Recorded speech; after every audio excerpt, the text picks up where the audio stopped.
Good morning to all of you here.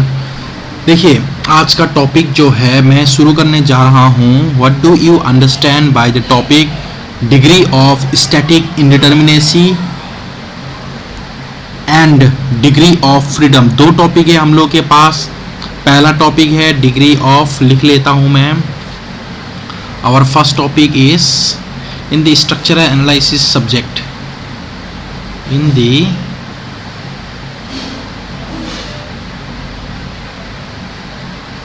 Structural analysis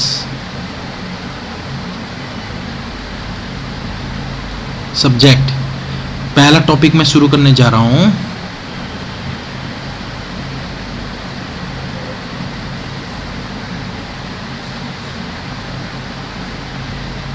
degree of static indeterminacy. Degree of static indeterminacy या तो degree of static indeterminacy या तो degree of redundancy और degree of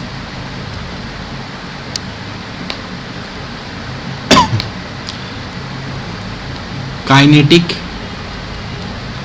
indeterminacy. देखिए, एक ही topic है, इसका तीन नाम है। It is either known as degree of static indeterminacy, या तो डिग्री ऑफ रिडंडेंसी, या तो degree of kinetic indeterminacy. Short form में हम लोग इसको DOSI के नाम से जाना जाता है। दोसी मतलब क्या, डिग्री ऑफ स्टैटिक इंडिटर्मिनेसी के नाम से जाना जाता है। ठीक है। स्ट्रक्चरल एनालिसिस में सबसे बेसिक टॉपिक है, सबसे one of the most important topic and first topic is degree of static indeterminacy. देखिए, स्ट्रक्चरल एनालिसिस जो सब्जेक्ट है, इसमें कोई भी चीज़ को एनालाइज करने से पहले हमें ये जानना है कि या तो बीम है, पहले तो ये बीम है कि फ्रेम है, या तो ट्रस है। तीन चीज़ें हो सकता है, बीम, फ्रेम एंड ट्रसेस। तीनों ही चीज़ें जो है वो पहले हमें ये देखना है whether they are determinant structures और इनडिटर्मिनेंट स्ट्रक्चर्स। हमें देखना है कि जो भी स्ट्रक्चर मैं एनालाइज करूंगा वो डिटर्मिनेंट होगा या इनडिटर्मिनेंट होगा। अगर वो डिटर्मिनेंट होगा तो हम लोग आसानी से सॉल्व कर सकता हूँ by using the various methods used in strength of material. लेकिन अगर वो इनडिटर्मिनेंट स्ट्रक्चर हो गया है तो उसको हम लोग आसानी से नहीं सॉल्व कर पाएंगे by the help of various methods used in strength of material. तो उसके लिए क्या करना होगा, हमें स्ट्रक्चरल एनालिसिस के बहुत सारा मेथड्स है, उसको हमें पढ़ना होगा, तभी जाके हम लोग इनडिटर्मिनेंट स्ट्रक्चर्स को सॉल्व कर पाएंगे। ठीक है। तो पहला टॉपिक हो गया degree of static indeterminacy, DOSI. इसमें क्या करना है हमें, देखिए, इसमें हमें पहला टॉपिक जो है that is degree of static indeterminacy, that is the degree of static indeterminacy। इसको हम लोग लिख लेंगे पहले।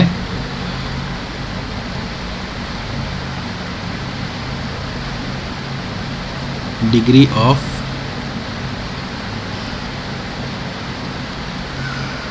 Static indeterminacy. Degree of static indeterminacy जो है, इसको कैसे सॉल्व करेंगे। दो चीज है हम लोग के पास। एक हो गया for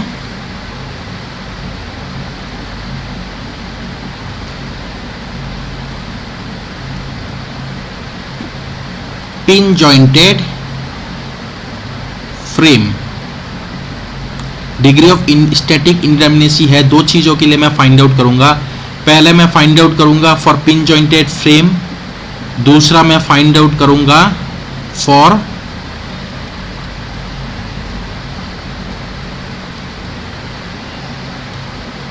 rigid, for the rigid jointed frame. दो चीज है, एक हो गया पिन जॉइंटेड फ्रेम, दूसरा हो गया रिजिड जॉइंटेड फ्रेम। अब मुझे ये पता होना चाहिए कि पिन जॉइंटेड फ्रेम का मतलब क्या है, रिजिड जॉइंटेड फ्रेम का मतलब क्या है। देखिए जितने भी पिन जॉइंटेड फ्रेम हो गया, they are actually the trusses. जो भी हम लोग ट्रस बोलते हैं उसको हम लोग पिन जॉइंटेड फ्रेम्स बोला जाता है। और रिजिड जॉइंटेड फ्रेम का मतलब क्या है, rigid jointed frames are actually the frames and beams. जितने भी बीम्स हो गया और फ्रेम्स हो गया सारा रिजिड जॉइंटेड फ्रेम्स में आता है, और जितने भी ट्रसेस हो गया सारा किस में आ जाता है, पिन जॉइंटेड फ्रेम्स में। तो ये पहले तो दो चीजें हैं, इसको हम लोगों को जानना बहुत ही जरूरी है, क्योंकि एग्जाम में ये दे सकता है या कभी भी पूछा जा सकता है कि analyse the degree of static indeterminacy for the given pin jointed frame या रिजिड जॉइंटेड फ्रेम। तो पिन जॉइंटेड फ्रेम और रिजिड जॉइंटेड फ्रेम शायद सभी को क्लियर हो गया होगा ये टॉपिक, कि पिन जॉइंटेड फ्रेम किसको माना जाता है और रिजिड जॉइंटेड फ्रेम किसको माना जाता है। इसके बाद नेक्स्ट मैं शुरू करता हूं डिग्री ऑफ स्टैटिक इंडिटरमिनेसी जो है वो पहले मैं फाइंड आउट करूंगा। किसके लिए? मैं पहले फाइंड आउट करूंगा ट्रासेस के लिए, ठीक है। अब ये जो भी ट्रासेस है उसका डिग्री ऑफ स्टैटिक इंडिटरमिनेसी की फॉर्मूला क्या है।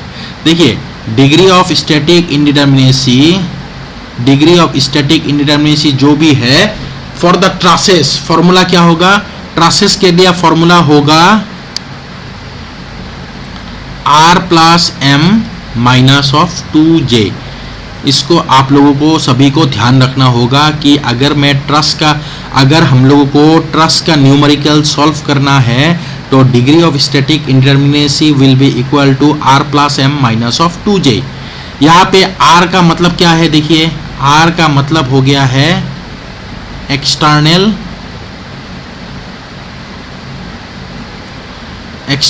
रिएक्शंस, ठीक है, एक्सटर्नल रिएक्शंस। R का मतलब हो गया एक्सटर्नल रिएक्शंस, M का मतलब हो गया है नंबर ऑफ मेंबर्स, और उसके बाद J का मतलब क्या है, J का मतलब हो गया है नंबर ऑफ जॉइंट्स, ठीक है। External reactions, number of members and number of joints. तो ये फॉर्मूला सभी को याद हो गया होगा, that for the pin jointed frames और trusses the formula will be r plus m minus of 2j। अब देखिए ये जो r है, ये r किसके लिए कौन कौन सा है, एक मैं न्यूमेरिकल से समझाऊंगा, ठीक है, एक मैं न्यूमेरिकल से समझाऊंगा। देखिए अच्छी तरह, जैसे मैं एक ट्रस का न्यूमेरिकल ले रहा हूं, ये एक चीज आप लोगों को ध्यान देना है, जितने भी ट्रसेस हो जाएगा ना वो हमेशा क्लोज्ड फिगर हो जाएगी। Closed figures are known as the trusses. ये जैसे एक ट्रस है, ठीक है, ये एक ट्रस है A B C, this is actually the one type of truss. तो ये जो भी ट्रस है, अगर इस ट्रस में मुझे फाइंड आउट करना है डिग्री ऑफ स्टैटिक इंडिटरमिनेसी, तो मैं कैसे फाइंड आउट करूंगा, फॉर्मूला है r plus m minus of 2j। इसमें मैं पहले फाइंड आउट करूंगा r की वैल्यू क्या है। देखिए r का वैल्यू क्या होगा, R का वैल्यू जो है एक्सटर्नल रिएक्शंस होता है, और एक्सटर्नल रिएक्शंस किसके लिए होता है ये आप लोगों को याद रखना होगा। एक्सटर्नल रिएक्शंस हिंज, देखिए हिंज सपोर्ट के लिए एक्सटर्नल रिएक्शंस कितना होगा, हिंज के लिए 2 होते हैं। उसके बाद रोलर सपोर्ट जो है, ये ऑलरेडी मैंने प्रीवियस वीडियोस में मैंने बताया था, अगर आप लोगों को पता नहीं है तो मेरा वीडियोस देख लेना पहले की, उसमें मैंने डिटेल्स में बताया था कि किस में कितना अननोन्स रहेगा। रोलर में 1 अननोन रहेगा, हिंज में 2 अननोन, एंड फिक्स सपोर्ट जो है that is this type of support, fix support, इसमें नंबर ऑफ अननोन्स कितने होगा, इसमें नंबर ऑफ अननोन्स होगा 3। सो रोलर में 1, हिंज में 2 और फिक्स में 3 एक्सटर्नल रिएक्शंस होगा, या नंबर ऑफ अननोन्स या एक्सटर्नल रिएक्शंस होगा, ठीक है। तो यहां देखिए जैसे हम लोगों का ए पॉइंट और सी पॉइंट में 2 सपोर्ट है और दोनों ही क्या है, दोनों ही सपोर्ट हिंज है, तो दोनों में क्या हो जाएगी, फिर दोनों में हो जाएगी the total number of reactions will be, A point में हो जाएगी 2 रिएक्शंस एक्सटर्नल अननोन्स, और सी पॉइंट में भी 2, क्योंकि दोनों सपोर्ट ए और सी में 2 हिंजेस है, तो 2 + 2 हो गया हम लोगों का एक्सटर्नल रिएक्शंस का वैल्यू 4। उसके बाद नंबर ऑफ मेंबर्स कितना होगा, नंबर ऑफ मेंबर्स होगा, हमें काउंट करना होगा 1 2 3 4 5 6 7 8 9, टोटल नंबर ऑफ मेंबर्स हो गया 9। एम का मतलब है नंबर ऑफ मेंबर्स, जैसे मैंने अभी बताया था, और जे का मतलब है नंबर ऑफ जॉइंट्स। तो जे अगर जॉइंट्स है तो हमें जॉइंट्स को कैलकुलेट करना होगा, कितना है 1 2 3 4 5 6 जॉइंट है टोटल, 6 जॉइंट्स, ठीक है। अगर 6 जॉइंट्स है तो मैं इसको आसानी से आप कैलकुलेट कर सकता हूँ, 4 + 9 माइनस ऑफ 2 × 6, सो 4 + 9 कितना हो जाएगा 13 minus of 12 is equal to 1। इसका मतलब है ये जो भी ट्रस है that is the pin jointed frame, उसका डिग्री ऑफ स्टैटिक इंडिटरमिनेसी का वैल्यू कितना हो जाएगा 1 हो जाएगा, ठीक है। यह शायद सभी को क्लियर हो गया होगा कि डिग्री ऑफ स्टैटिक इंडिटरमिनेसी का मतलब क्या है, कैसे फाइंड आउट किया जाता है। अब मैं बताऊंगा इसका डेफिनेशन, क्योंकि अभी तक मैंने बताया नहीं है। What do you mean by degree of static indeterminacy. ये हो गया degree of static indeterminacy for the pin jointed frame. और बहुत टाइप और एक मैं दिखा देता हूं पिन जॉइंटेड फ्रेम को बना के।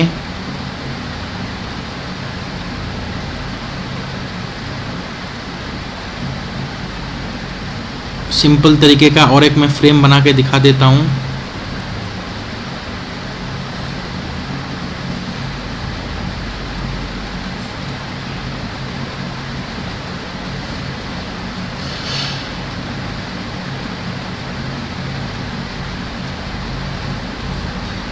तो ए पॉइंट, बी, सी, डी, ई, एफ, जी, एच, ठीक है।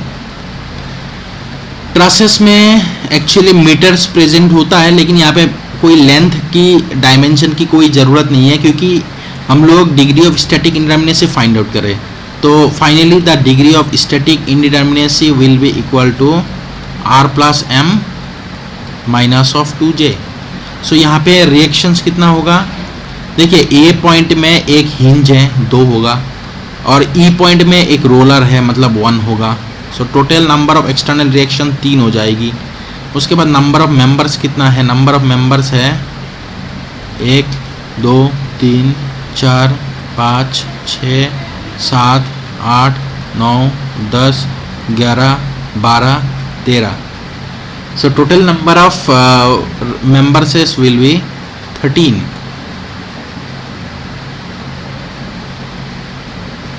उसके बाद नंबर ऑफ जॉइंट्स कितना होगा, नंबर ऑफ जॉइंट्स हो जाएगा 1 2 3 4 5 6 7। नंबर ऑफ जॉइंट जो है वो 7 है। तो finally degree of static indeterminacy का वैल्यू क्या होगा, 3 + 13 minus of 2 × 7।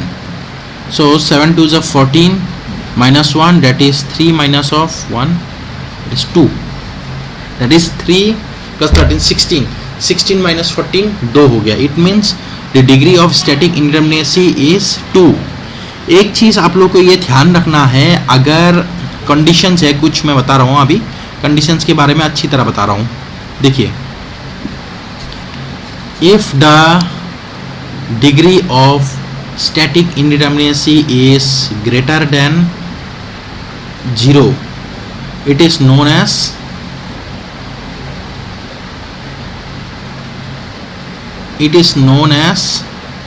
indeterminate. It is known as the indeterminate structure. जो भी स्ट्रक्चर बनेगा वो इनडिटर्मिनेंट स्ट्रक्चर बनेगा. इनडिटर्मिनेंट स्ट्रक्चर और they are known as the redundant structure. Indeterminant भी बोल सकते हैं, रिडंडेंट भी बोल सकते हैं, और रिडंडेंट स्ट्रक्चर. लेकिन अगर degree of static indeterminacy equal to 0 हो गया, this one is called as the determinant structure. They are known as the determinant structure. और अगर डिग्री ऑफ स्टैटिक इंडिटर्मिनेसी का वैल्यू लेस देन 0 हो गया, मतलब निगेटिव वैल्यू हो गया, that is negative, it means unstable structure. मतलब जो स्ट्रक्चर बनेगा वो अनस्टेबल बनेगा, अनस्टेबल स्ट्रक्चर. ठीक है, ये 3 कंडीशन है. 3 कंडीशन आप लोगों को याद रखना है, पहला, दूसरा और तीसरा. सिमिलरली क्या होगा, डिग्री ऑफ फ्रीडम जो मैं नेक्स्ट टॉपिक समझाऊंगा नेक्स्ट वीडियो में, उसमें भी वही सेम ही होगा. कंडीशंस अगर ग्रेटर देन इक्वल 0 होगा तो इनडिटर्मिनेंट और रिडंडेंट स्ट्रक्चर होगा, इक्वल टू 0 होगा तो डिटर्मिनेंट स्ट्रक्चर होगा, और निगेटिव होगा तो अनस्टेबल स्ट्रक्चर होगा. ठीक है, तो फाइनली मैंने पिन जॉइंटेड ट्रासेस के लिए पढ़ा, पिन जॉइंटेड फ्रेम्स के लिए पढ़ा दिया. मतलब ट्रासेस के लिए मैंने फॉर्मूला लिखवा दिया, r plus M minus of 2j formula होगा. लेकिन अब मैं दिखाऊंगा आप लोगों को रिजिड जॉइंटेड फ्रेम्स के लिए. Next for the rigid jointed frame. Rigid jointed frames का मतलब है बीम्स के लिए और फ्रेम्स के लिए, दोनों के लिए सेम ही होगा. तो डिग्री ऑफ स्टैटिक इंडिटर्मिनेसी का फॉर्मूला क्या है रिजिड जॉइंटेड फ्रेम्स के लिए, r plus 3m minus of 3j minus of r. या तो ये फॉर्मूला है और एक दूसरा फॉर्मूला है, that is degree of static indeterminacy is equal to r minus of r plus 3c minus of r minus of r minus of r plus 3c minus of r. ये दोनों formula है, दो formula है. दोनों formula से आपका result जो है, आंसर जो है, सेम ही आना है, चाहे आप कोई भी फॉर्मूला यूज करो. लेकिन क्यों, कौन सा फॉर्मूला कहाँ पे यूज करना है मैं बताऊंगा. एक्चुअली जो सेकेंड वाली फॉर्मूला है, ये फॉर्मूला बेसिकली वहीं पे यूज होता है जहाँ पे C प्रेजेंट हो. C का मतलब है क्या, C का मतलब है क्लोज्ड लूप. C का मतलब है क्लोज्ड लूप. और ठीक है, C का मतलब हो गया क्लोज लूप. अब क्लोज लूप कहाँ पे होगा मैं बता रहा हूँ. ये शायद हो गया, सभी को समझ में आ गया होगा. फॉर्मूला है, नोट डाउन कर लीजिए, r plus 3m minus of 3j minus of r. And second formula is r minus of r plus the 3c minus of r. इसमें कौन कौन सा क्या कहता है मैं बताऊंगा अभी डिटेल्स में. पहले तो आप लोग फॉर्मूला लिख लीजिए, समझ लीजिए फॉर्मूला को, उसके बाद मैं अभी लिख रहा हूँ.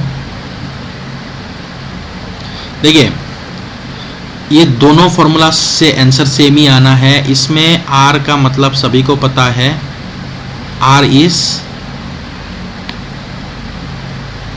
External, R is the external reactions. उसके बाद स्मॉल लेटर r जो है वो हो गया आपका इक्विलिब्रियम इक्वेशंस. इक्विलिब्रियम इक्वेशंस जो है, कितने टाइप ऑफ इक्विलिब्रियम इक्वेशंस है. टोटल जो r का वैल्यू है वो हमेशा ही 3 होगा. क्यों, क्योंकि हम लोग के पास 3 इक्विलिब्रियम इक्वेशन है. Summation of horizontal forces equal to 0, summation of vertical forces equal to 0 and summation of moment is equal to 0. ये 3 इक्विलिब्रियम इक्वेशन है, जिसके कारण स्मॉल आर की वैल्यू जो है वो हमेशा ही 3 रहेगा और बाकी कैपिटल लेटर आर जो है उसका वैल्यू वेरी करेगा with respect to the any kind of support which is present. कोई भी सपोर्ट रहेगा, जैसा सपोर्ट रहेगा वैसा एक्सटर्नल रिएक्शंस बनेगा। उसके बाद सी का मतलब ऑलरेडी मैंने बता दिया, क्लोज लूप। एम का मतलब मैंने ऑलरेडी बता दिया पहले ही, ट्रस वाले मतलब ट्रस वाले जो पॉइंट है उसमें बता दिया। एम का मतलब है नंबर ऑफ मेंबर्स, जे का मतलब है नंबर ऑफ जॉइंट्स। अब मुझे पता करना है आर आर। अब देखिए आर आर तभी होगा, आर आर का मतलब है रिएक्शंस रिलीज्ड। ये आर आर जो भी है वो ये चीज वहीं पे यूज होगा जहां पे इंटरनल हिंज हो। अब मैं बताऊंगा आप लोगों को इंटरनल हिंज क्या है। मान लीजिए एक फ्रेम है, ठीक है, एक फ्रेम है, एक फ्रेम में एक ऐसा छोटा सा एक पॉइंट दिया जाएगा, सेंटर में हो चाहे कहीं पे भी हो, और ये जो छोटा सा पॉइंट दिया जाएगा ना, इसी का नाम होगा, इसी का नाम क्या होगा, इसी का नाम हो जाएगा इंटरनल हिंज। अब जो ये जो इंटरनल हिंज है ना, हमें ये देखना है आर आर का फॉर्मूला क्या है। R R is equal to the summation of M minus of 1। M का मतलब क्या है, नंबर ऑफ मेंबर्स। देखिए ये जो इंटरनल हिंज है इसके साथ कितना मेंबर जुड़े हुए हैं, 1 2, तो number of members minus of 1 which is equal to 1। तो आर आर का वैल्यू क्या होगा, 1 होगा अगर ऐसा है। और अगर सिमिलरली क्या होगा, अगर इंटरनल हिंज है और साथ में 4 मेंबर जुड़े हुए हैं, तो उस केस में आर आर का वैल्यू क्या होगा 4 minus of 1 which will be equal to 3। So इस तरीके से रिएक्शंस रिलीज को फाइंड आउट करना होगा। और अगर इंटरनल हिंज, और ध्यान रखना अगर इंटरनल हिंज नहीं है तो आर आर का वैल्यू क्या होगा, then R R will be equal to 0। Then R R will be equal to 0 अगर इंटरनल हिंज ना हो। और अगर इंटरनल हिंज हो तो आर आर की वैल्यू फाइंड आउट करना है। तो नेक्स्ट मैं कुछ क्वेश्चंस लूंगा, एग्जाम्पल्स लूंगा, उसके थ्रू मैं फाइंड आउट बताऊंगा आप लोगों को how to find out the degree of static indeterminacy for the rigid jointed frames. Rigid jointed frames का मतलब क्या है, बीम्स एंड फ्रेम्स। तो पहले मैं एक बीम ड्रॉ कर रहा हूं, उसको अच्छी तरह देखिए। ये एक बीम है, फॉर्मूला क्या है, DOSI is equal to R plus 3m minus of 3j minus of R R. यहाँ पे इंटरनल हिंज नहीं है, जिसके कारण इंटरनल हिंज नहीं होने के कारण आर आर का वैल्यू हो जाएगा 0। कैपिटल लेटर आर मतलब एक्सटर्नल रिएक्शंस कितना हो जाएगा, हिंज में 2 हो जाएगा और रोलर और फिक्स में 3। सो टोटल कितना हो गया, 2 + 3 5 हो गया। नंबर ऑफ मेंबर्स कितना है, 2 सपोर्ट के बीच में एक मेंबर है तो एक ही मेंबर हो गया। नंबर ऑफ जॉइंट्स कितना है, जॉइंट्स भी 2 हो गया, ठीक है।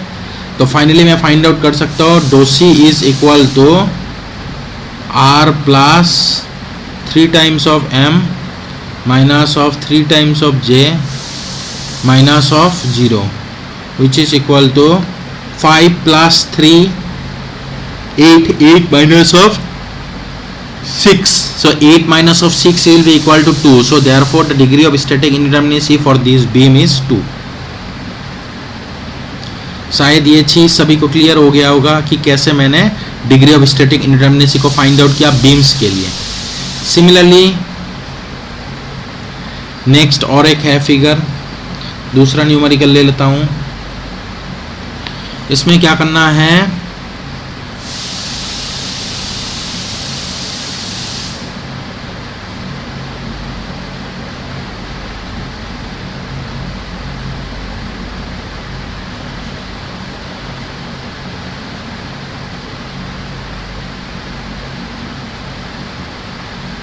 नेक्स्ट है इसमें रिएक्शंस रिलीज जो है इसमें 0 होगा। क्यों? क्योंकि इसमें इंटरनल हिंज नहीं है। लेकिन इसमें सॉरी इसमें नंबर ऑफ रिएक्शंस कितना होगा? एक्सटर्नल रिएक्शंस 2 + 1 3 हो गया। मेंबर्स कितना होगा? 1 मेंबर 2 मेंबर। जॉइंट्स कितना होगा? पहला जॉइंट, दूसरा जॉइंट, तीसरा जॉइंट। ठीक है, तो फाइनली डोसी का वैल्यू क्या होगा? R + 3m - 3j - 0। So value क्या हो गया? 6 + 3 9 9 - 0। अगर ये 0 बन गया इसका मतलब क्या है? This structure is the determinant structure. ठीक है, this structure is the determinant structure because it's degree of static indeterminacy is 0। ठीक है, तो डिग्री ऑफ स्टैटिक इनडिटर्मिनेसी इस तरीके से हम लोग फाइंड आउट कर सकते हैं। सिमिलरली और एक बीम लेते हैं, तीसरा।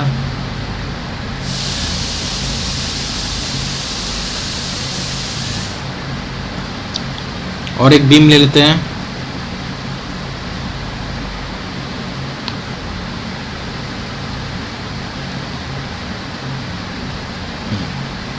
देखिए इसमें R का वैल्यू क्या होगा? 3 + 2 + 1। रोलर है लास्ट वाला, सो 6 हो गया। नंबर ऑफ मेंबर्स कितना होगा? देखिए इंटरनल हिंज अगर होगा तो ये चीज़ आप लोगों को ध्यान रखना है, इंटरनल हिंज मेंबर को डिवाइड नहीं करता है। बस इंटरनल हिंज का काम है रिएक्शंस रिलीज्ड में, बाकी इसका कोई काम नहीं है। अगर आप लोगों को कंफ्यूजन हो रहा है इसको हटा देना, हटा के फाइंड आउट करना। जैसे A से लेके B तक एक मेंबर, B से लेके C तक दूसरा member. So number of members is 2। So number of joint कितना होगा? A B C। Number of joints 3 है ये।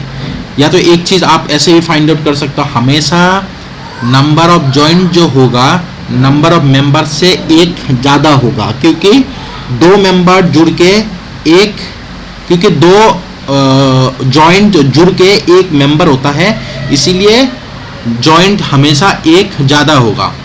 मेंबर्स आ गया, नंबर ऑफ मेंबर्स आ गया, नंबर ऑफ जॉइंट्स आ गया, एक्सटर्नल रिएक्शंस आ गया।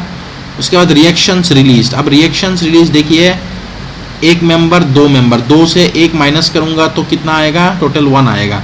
सो इसमें डिग्री ऑफ स्टैटिक इंडिटरमिनेसी का वैल्यू क्या होगा? इसमें degree of static indeterminacy value होगा R + 3m - 3j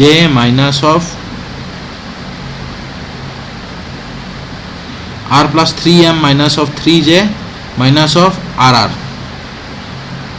6 + 6 12 12 - 9 3 3 - 1 2 13 - 9 13 - 6 + 6 12 12 no 12 - 10 12 - 10 that is 2 हो गया। इसके बाद नेक्स्ट मैं बीम्स में दिखाता हूँ, नहीं सॉरी फ्रेम्स में दिखाऊंगा। अगर एक मेरे पास फ्रेम है, ध्यान देना फ्रेम्स और ट्रासेस में यही डिफरेंट है कि ट्रासेस जो होता है वो पिन जॉइंटेड होगा, फ्रेम जो होगा वो रिजिड जॉइंटेड होगा, और ट्रासेस जो होता है वो उसमें डिफ्लेक्शंस नहीं होगा, जिनके कारण ट्रासेस जो होता है वो क्लोज्ड फिगर माना जाता है। लेकिन बीम्स जो है फ्रेम्स जो है वो क्लोज्ड फिगर नहीं है। फ्रेम्स क्लोज नहीं होता है, ट्रासेस क्लोज्ड होता है। ये सबसे मेन डिफरेंस है इनके बीच में। अब ये फ्रेम है, फ्रेम का फॉर्मूला क्या है? सेम फॉर्मूला है डोसी का, R + 3m - 3j - RR। लेकिन RR का वैल्यू क्या हो जाएगा? 0 हो जाएगा, क्योंकि इसमें इंटरनल हिंज नहीं है। तो नंबर ऑफ रिएक्शंस कितना हो जाएगा? 2 फिक्स सपोर्ट है तो 3 + 3 6 हो गया।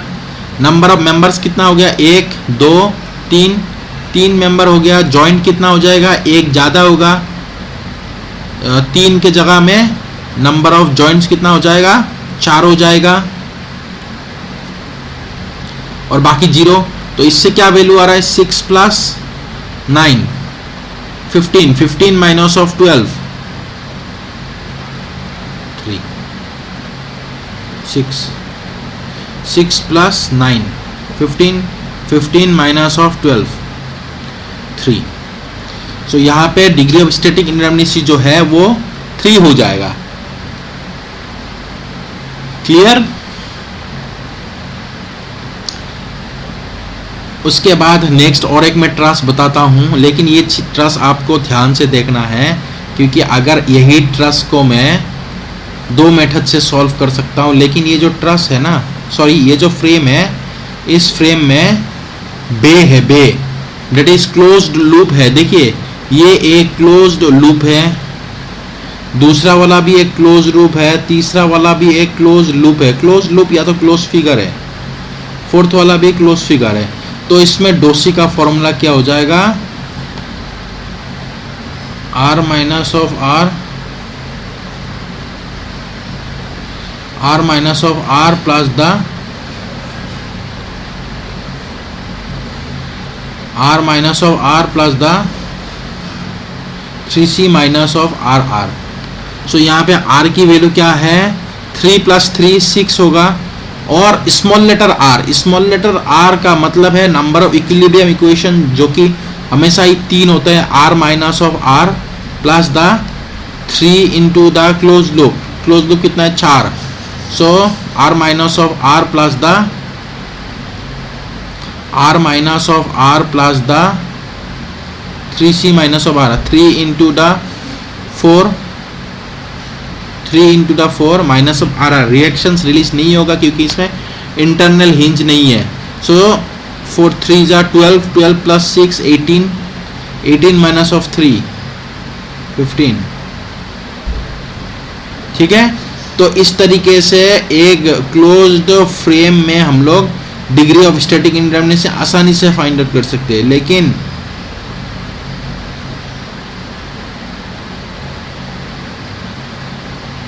ठीक है, इसके बाद नेक्स्ट तो हमें finally degree of static indeterminacy जो है वो गला के लिए कौन कौन सा सही रहेगा वो फाइंड आउट करना होगा। ठीक है, हो गया। इसके बाद नेक्स्ट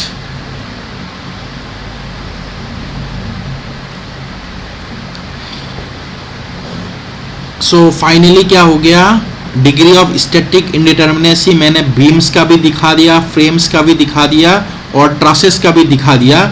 क्योंकि देखिए बीम्स और फ्रेम जो है उनके लिए 2 फॉर्मूला है, r plus 3m minus of 3j minus of rr and r minus of r plus the 3c minus of rr। ये 2 फॉर्मूला हो गया, लेकिन दोनों फॉर्मूला से आंसर सेम ही आना है। और ट्रसेस के लिए एक फॉर्मूला है, that is r plus m minus of 2j। तो इस तरीके से आप लोग डिग्री ऑफ स्टैटिक इंडिटरमिनेसी को फाइंड आउट कर सकते हो। लेकिन मेन कॉन्सेप्ट देखिए, डिग्री ऑफ स्टैटिक इंडिटरमिनेसी का मतलब क्या है, मतलब क्या है, कोई भी स्ट्रक्चर या कोई भी मेंबर जैसे बीम हो, चाहे फ्रेम हो, चाहे ट्रस हो, अगर मैं 3 इक्विलिब्रियम इक्वेशन से सॉल्व कर लूंगा तो उसका डिग्री ऑफ स्टैटिक इंडिटरमिनेसी क्या होगा, उसका 0 होगा। लेकिन अगर 3 इक्विलिब्रियम इक्वेशन के अलावा मुझे एक्स्ट्रा इक्वेशन चाहिए, 3 इक्विलिब्रियम इक्वेशन के अलावा मुझे जितने भी जितने भी मुझे एक्स्ट्रा इक्वेशन चाहिए, जितने भी total number of extra equation चाहिए सॉल्व करने के लिए with respect to 3 equilibrium equation. 3 equilibrium equations तो है ही कंपलसरी, लेकिन मुझे एक्स्ट्रा कितना चाहिए, जो भी डिग्री ऑफ स्टैटिक इंडिटरमिनेसी का वैल्यू होगा। मान लो डिग्री ऑफ स्टैटिक इंडिटरमिनेसी का वैल्यू 2 है, मतलब मुझे 3 इक्विलिब्रियम इक्वेशन के अलावा 2 एक्स्ट्रा इक्वेशन चाहिए उस न्यूमेरिकल या उस फ्रेम, ट्रस या बीम को सॉल्व करने के लिए। मान लो कोई भी एक मैंने एग्जांपल दे दिया, बीम है, बीम में डिग्री ऑफ स्टैटिक इंडिटरमिनेसी 1 आ रहा है, मतलब टोटल उसमें एक्स्ट्रा इक्वेशन चाहिए मुझे 1, और बाकी 3 इक्विलिब्रियम इक्वेशन तो है ही उस बीम को सॉल्व करने के लिए। तो that is degree of the static indeterminacy is the required number of extra equations over and above the equilibrium equation. Extra number of equations required over and above the equilibrium equations are known as degree of static indeterminacy. ठीक है, जितने भी extra equation मुझे चाहिए over and above the T3 equilibrium equations, those equations are called as the degree of static indeterminacy. ठीक है, तो ये हो जाएगी finally degree of static indeterminacy का फुल कॉन्सेप्ट जो है। अगर आप लोगों ने इस वीडियो को देखे होंगे तो डिग्री ऑफ स्टैटिक इंडिटरमिनेसी जो है फुल क्लियर हो गया होगा, राइट। तो इस तरीके से हम लोग degree of static indeterminacy find out करेंगे, चाहे कोई भी स्ट्रक्चर हो, डरना नहीं है, बस देखो और सॉल्व करो। जो भी मैंने 3 इक्वेशंस 3 फॉर्मूले दिए हैं वो 3 फॉर्मूला से, चाहे वो कोई भी टाइप ऑफ स्ट्रक्चर हो, उससे मतलब नहीं है, ये 3 फॉर्मूला से degree of static indeterminacy solve हो जाएगी, राइट। ठीक है, ओके, थैंक यू।